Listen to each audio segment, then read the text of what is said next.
Hello students, myself Rajkumar Meena, Assistant Professor in English, posted at Babu Shobharam Government Arts College, Alwar. Today, with the help of this video, I will make you try to understand Bacon's prose style. So, before we have to learn or to get knowledge about Bacon's style, we have a briefly introduction to the prose which was present in the Elizabethan age and how was the style, how was the syntax, and how was the choose of the word and diction was it in the Elizabethan age. What were the traits of the Elizabethan age prose? The historical background of Elizabethan prose starts with the English Renaissance. In the history of English literature is also remarkable for the development of the prose, which was full of stylistics and linguistic excellence. The writers during the Renaissance were having immense idea into their minds. The intensity of their mind, the intensity of their idea was so high that it seemed difficult, if no, not impossible to them to express them all in words. Shakespeare, the greatest dramatist of all the time, had already introduced prose as he did not find words the appropriate medium to express the death of Chaucer by the following century was barren in terms of the poetry. No great literature was produced in prose. The progress of prose during the entire 15th century was slow because of the influence of Latin and French on English language. Caxton in 1421 to 1481 and Montgomery died in 1471 were the promising prose writer of the 15th century. The remarkable progress in the prose literature was noticed with Sir Thomas More's Utopia. The English version of which was published in 1551. The occasion of Queen Elizabeth on the English throne in 1558 proved a revitalizing tonic for the development of both the kinds of literature. Rather than the other forms of prose, the essay was discovered by Francis Bacon. Francis Bacon was born in 1561 and passes away in 1626.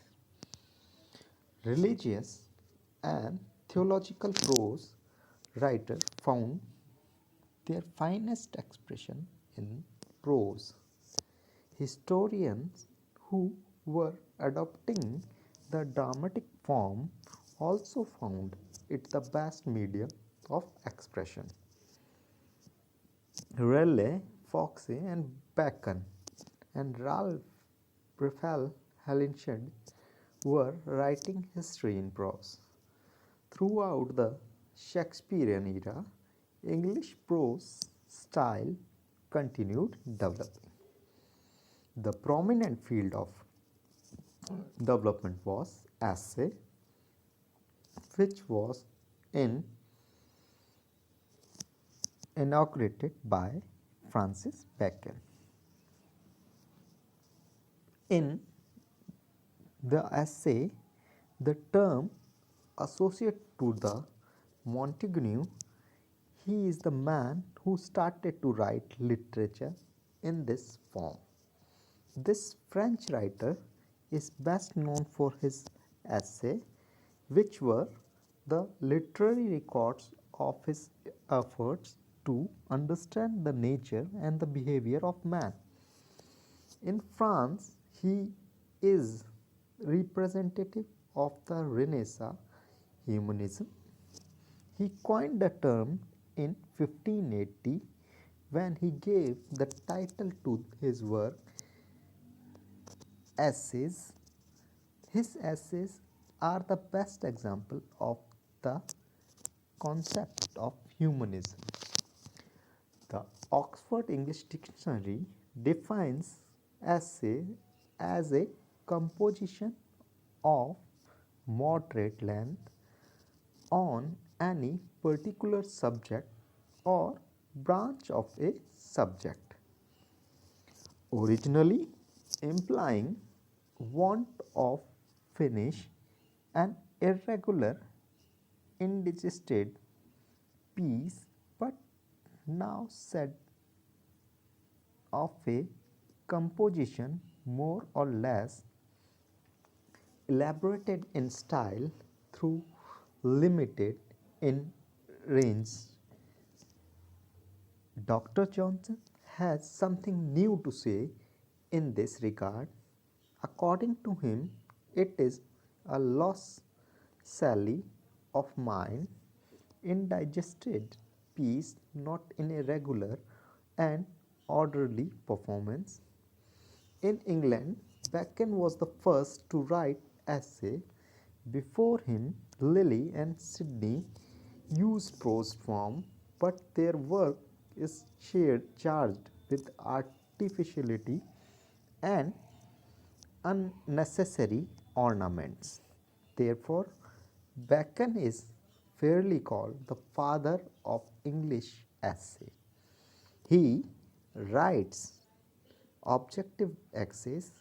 His essays were published in their 3 editions in 1597, containing only 10 essays.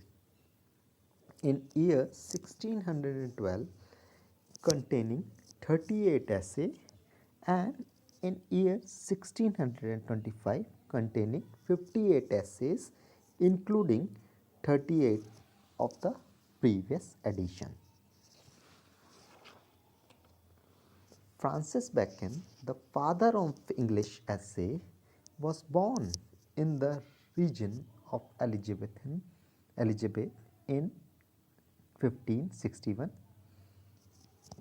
His father, Sir Nicholas Bacon, was the Lord Keeper of the Queen. Elizabeth, he found politics, learnedness, and diplomacy in heritage. He was educated at Cambridge and also spent 3 years in France. To complete his education, Bacon attracted to the court, and as a child, the Queen used to call him her young Lord Keeper. In year 1584, after the death of his father, he became the member of the parliament through high contacts. Bacon did not had good tuning with the Queen. During her reign, he had sought repeatedly for high office, but his career was blocked by Burlingame after the reign of Elizabeth James I was her successor with his accession in year 1603. He got the favor of the king and was knighted in the same year. Later on in 1613, he was made Attorney General and was the chief spokesman of the king theories of divine right. Due to his devotion, he was appointed to his father's office Lord Keeper of the Seal in year 1617 and the very next year to the high office of the Lord Chancellor. With this speedy growth, Bacon repeatedly made enemies by using the office to increase his personal ends. In year 1621, the Parliament assembled and vented its distrust in James and his favourites. The Parliament found Bacon guilty of accepting bribes and practicing corrupt dealing. He was sentenced a fine of 40,000 and imprisonment of a few days. He was also exiled from the court and other offices forever. Bacon now withdrew himself permanently from public life and paid his full attention towards writing and studying. The collection of his 58 essay was republished in year 1625, the year before his death. In 1626, he died while he was experimenting with snow. Bacon's work are as per the advancement of learning. This book was published in 1605 and was dedicated to King James. In this book, he compares the king to ancient Hermes. He writes James had the power and the fortune of a king, the knowledge and the illumination of a priest, and the learning and the university of a philosopher. Bacon's aim was to encourage James to support some solid work and fixed, memorable, and immortal monuments. Novum Organum in Latin was published in year 1620 and dedicated to the king. Bacon addressed the king and regards him the one who resembles Solomon in so many things. It is a new instrument by which human understanding would be advanced. Third, the Institio Magna. It was published in year 1620 and was divided into 6 parts. Novum Organum, or the new instrument, was the part of this work. All the 6 parts of this work are as per Partilium Scientiarum, Novum Organum, Historic Nicolum, Scala Intellius, Paradornia, and Philosophia Scandala. Third, the Bacon's essay was the first to write essay in English. That's why he deserves the position of being the father of the English essay, though he regarded Latin the only language worthy of a great work. But in year 1597 he came out with the 10 essay written in English. The language he used was free verse, marvelous, pithy, suggestive, and full of experience. The success of these essays starts everybody in year 1612. 12th, a collection of Bacon's 38 essays, including the previous 10, was published. By giving extra charm and thought, he published the final volume of 58 essays in 1625. Bacon wrote almost on every subject related to human life. His essays form three major themes as per man in relation with God, man in relation with himself. So far as the subject of his essay are concerned, they have been written under the five major subjects.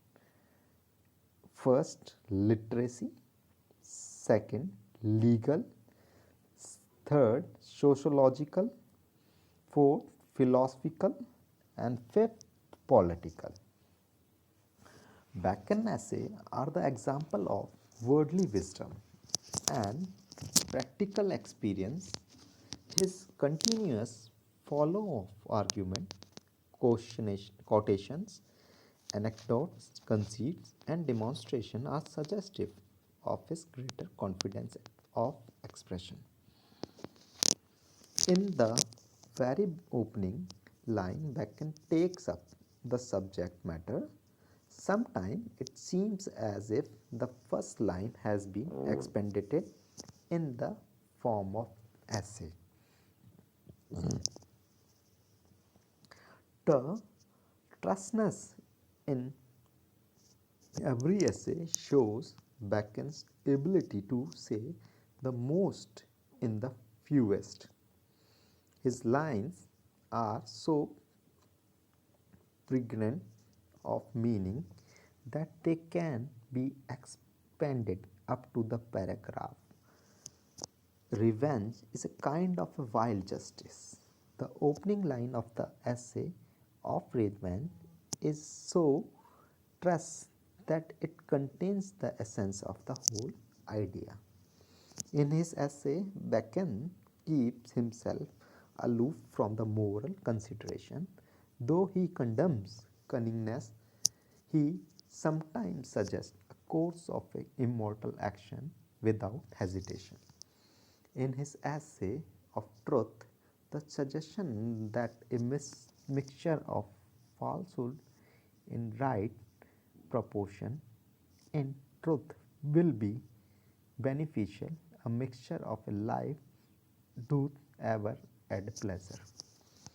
In his essay related to the society and the common man, he pays much attention toward the advantage and disadvantages. In his Of Mercy, in his essay Married and a Single Life, he writes unmarried men are best friend, best master, best servant, but he also tells one disadvantage and add not allow best subject. Bacon religious ideas are also the product of his head and not of his heart. He makes a clear distinctive between faith and reason. Religion seems to have played a very little part in his life and in his essay, though in his of unity of religion, he admits that religion is the chief bond of human society. So, we can call Bacon was a great and successful statesman.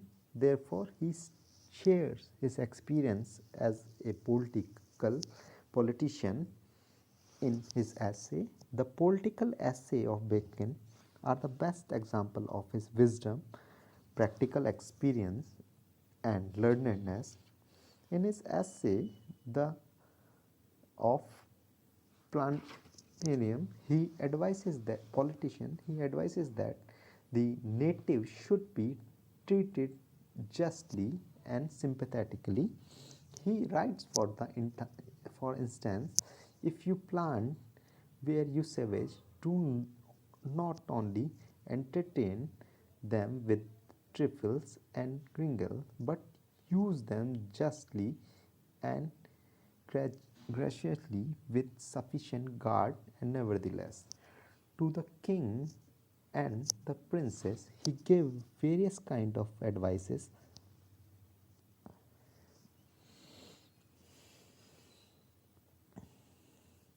Bacon, as a writer, has all the power of beginning a great essay.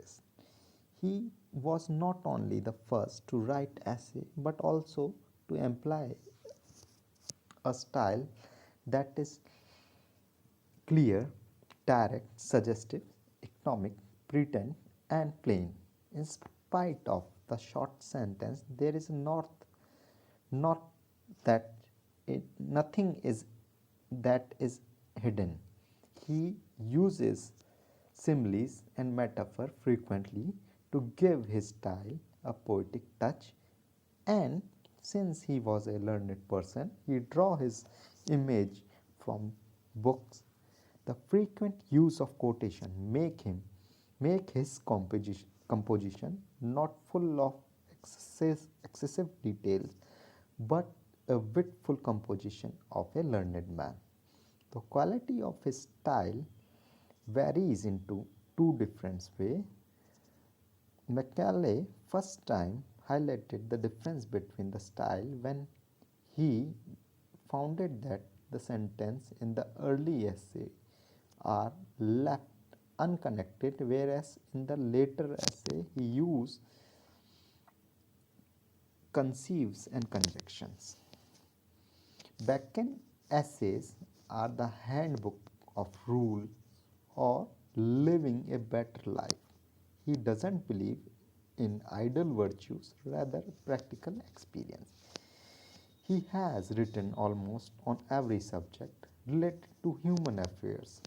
One can use them as the result of experience. Moreover, they have been written in a clear and short style.